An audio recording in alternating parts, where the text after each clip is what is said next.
Hi everyone, welcome to another of my podcasts. This morning, I want to talk about something that happened to me yesterday. I got a phone call from a friend of mine who is a hairstylist. She's wonderful. She's here in Los Angeles, and I think very highly of her and her talent. And she says, Peter, I need to talk to you because I've been getting facials once a month from a woman that I go to for the past year on a regular basis, and every month I'm there to see her. And 2 days ago, she says, I visit her and she recommended a moisturizing product to purchase from her and take it home and use it. She just got the opportunity to carry this product and she loves the hydration that she gets from this moisturization.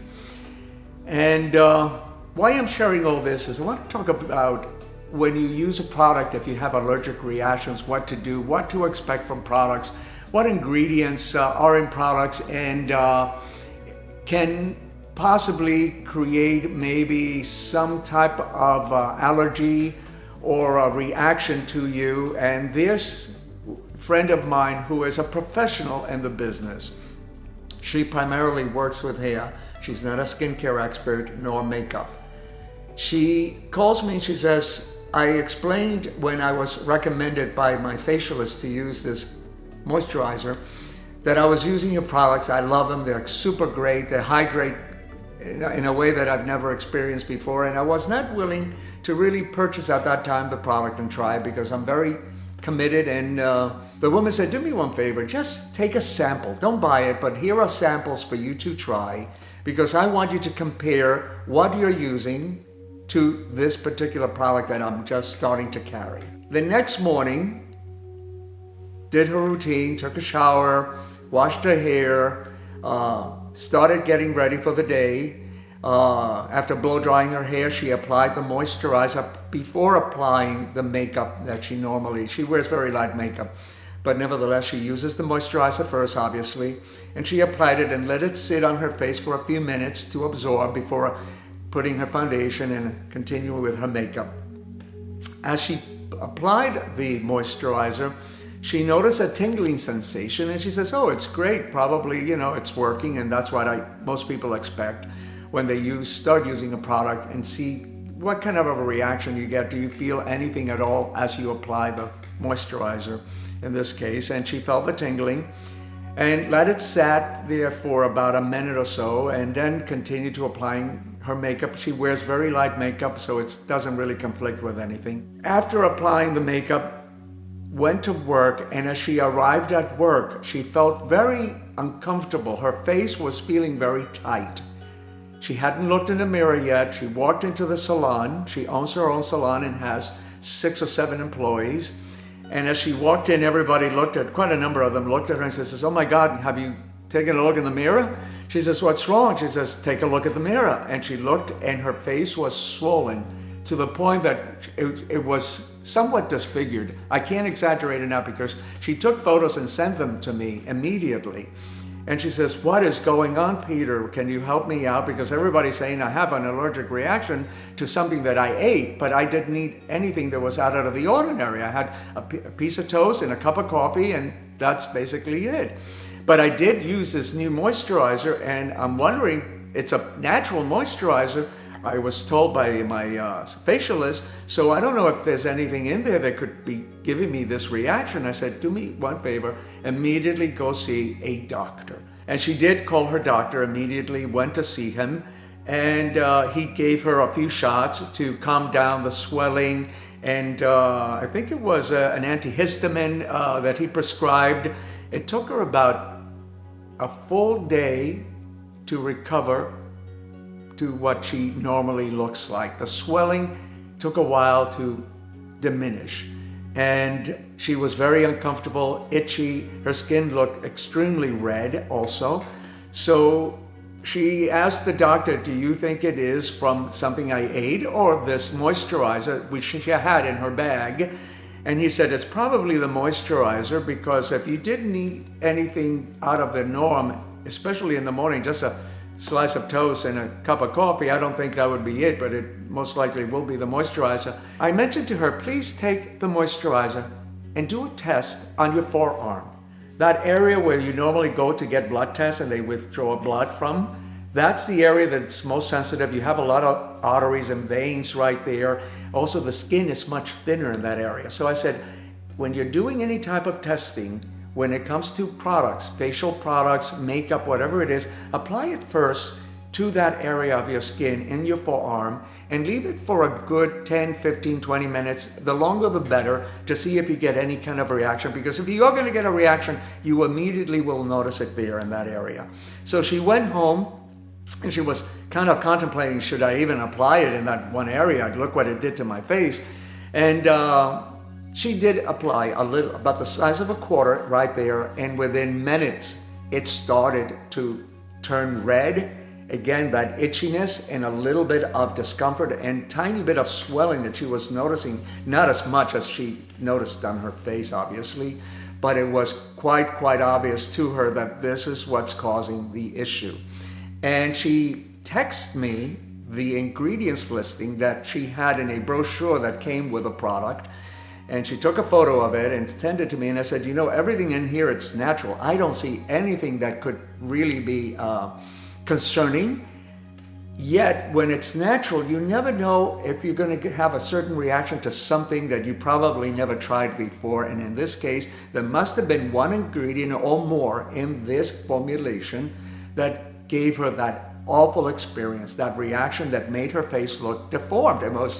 I've never seen the skin on a face be as swollen as that I didn't have the idea or that a skin could have the capacity to become. It was almost like a round drum. I mean, I can't exaggerate enough the disfiguration that I was looking at when she sent me the photo. So that being said, when you buy products today, when you use products that are for skincare purposes, and it could be also for hair care, but in general, I've known when it comes to using skincare products that what you are reading in the ingredients, if you're interested in what it has and what it contains, what it's made up of, you normally don't get what you think you're getting. Major companies I've discovered through my years in this business, and I've had this experience, I'm not just saying that because I'm pulling it out of my head. A lot of companies, including major companies, tend to not give you the full percentage level that is recommended by the manufacturer of the ingredient to be used and mixed in that formula. So if they recommend 1 to 2%, 1 to 3%, they will probably put 1/4% inside, maybe 0.5% if we're lucky. And that is because they don't want to take a chance in that formulation causing havoc to that consumer and getting a bad reputation and having people feel they are not reliable when they use products from this particular brand because of the reaction they got. And so they tend to give you much less than it is recommended by the manufacturer, who have done clinical testing, and it's pretty safe to say between 1 and 3 is safe for the majority of the population that will be using this product. And then it's up to a person like myself owning a brand to figure out how much I want to include percentage-wise with this one ingredient that will complement all the other ingredients. And that's where the carefulness comes in, so that you don't want to overcharge your skin with ingredients. Even though they've gone through testing, it's becoming overwhelming because there's more than that one ingredient in the formulation. So we tend to be more conservative as a whole, but some major companies tend to be very conservative, and it takes much longer to see results, if ever. So I am from the school of thought that I like to give a little bit more within reason to see and show up results. It's important to me. Otherwise, why should you be using my product versus so many out there, unless you are confident that you see the results and yet you don't have a reaction, because it's quite safe to use and see the benefits at the same time, especially when it comes to anti-aging skincare. They are formulated to help you diminish or reduce fine lines and wrinkles, age spots, firming the skin tissue, hydrating the skin, and providing, especially after a certain age, 40 and older, a more youthful appearance and complexion.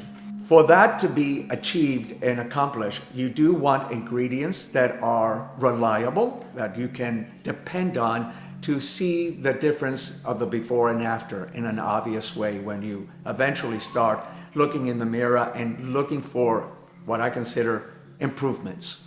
And when it comes to skincare, especially along the face, it takes a good 30 days to 45 days to notice an improvement, to notice a difference. You have to give it a chance, because a good product like the one that I formulated, and I'm speaking from my own experience, a well-formulated product should have a delivery system that can take the ingredients into the skin without irritation and distribute those ingredients where it counts, underneath, not on top of the skin.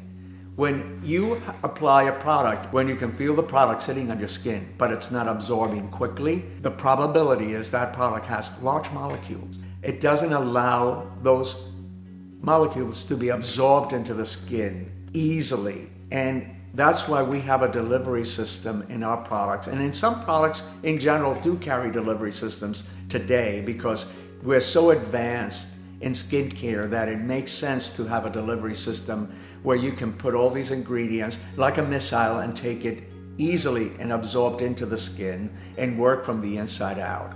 We have a very unique delivery system in our age-defying anti-aging complex. This is a product I use every night before going to bed, a good, I would say, half hour before falling asleep, because I wanted to absorb into the skin as much as possible. And with the delivery system that we have, it absorbs quickly, easily, and usually a half hour is more than enough. But this particular age-defying complex contains powerful antioxidants, unique ingredients today like this incredible provitamin C that we have, that is in a liposome capsule on its own, so that we can increase the percentage levels of the vitamin C, which vitamin C tends to be a little bit irritating on the skin. So this encapsulation of the liposome that it's in doesn't allow the product to cause any type of discomfort, because it absorbs easily into the skin and slowly distributes the product once it's absorbed, so that it performs on a gradual base throughout the day and throughout the night. In this case, when I go to sleep, I apply it a half hour before, it absorbs, and I know that throughout the evening, as I sleep, it's repairing, restoring, revitalizing the skin cells as they continue to form and become what it is, the appearance of our skin. It takes about 24 days for that skin cell to move that is forming in your skin and coming up to the surface, eventually showing up 24 or 27 days later. And the more you use products as advanced as the age-defying complex that I have, you start noticing a major improvement. Your skin becomes brighter. The lines and wrinkles are becoming obviously less, and you eventually will hardly see them, evening out the skin tone, toning the muscle tissue within the skin tone. Because here's what happens. We have muscle tissue underneath our skin that as we get older, it stays pretty much firm and plump, and that's what helps our skin looks younger and brighter and healthier. Once they start diminishing, weakening, and because it's so heavy, falling, you start looking older, you start noticing the lines and creases, you start noticing the jawline becoming looser and much more baggy in through here. That is because that muscle tissue underneath the skin is becoming weaker, and because it's a heavy tissue, you start noticing it because it's pulling on your skin and how it's hanging here instead of holding up nice and firm as it has for many years when you were younger.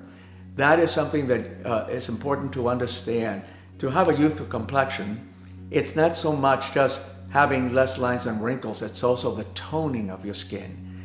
At my age, I am happy to say I don't have these jowls that I should have now because of where I am. Having a good skincare regimen is quite important, especially after age 40. Using products that are designed to really improve the elasticity of the skin, helping to diminish the lines and wrinkles, age spots, and toning the skin.